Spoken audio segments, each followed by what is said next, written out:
लोकसभेच्या निकालानंतर आता मंत्री नितेश राणेंनी ठाकरेंची खिल्ली उडवत आपला एक हसतानाचा व्हिडिओ आता पोस्ट केलेला आहे। उद्धव ठाकरेंना जय श्रीराम असं म्हणत राणेंनी पुन्हा एकदा डिवचल्याचं या व्हिडिओच्या माध्यमातून पाहायला मिळतंय।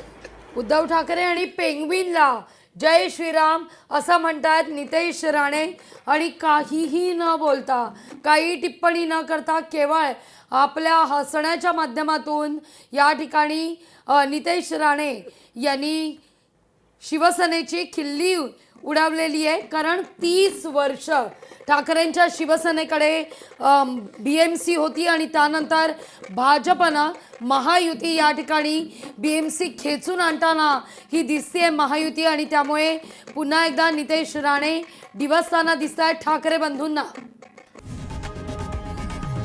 लोकशाही मराठी ऐका, पहा, जागरूक रहा।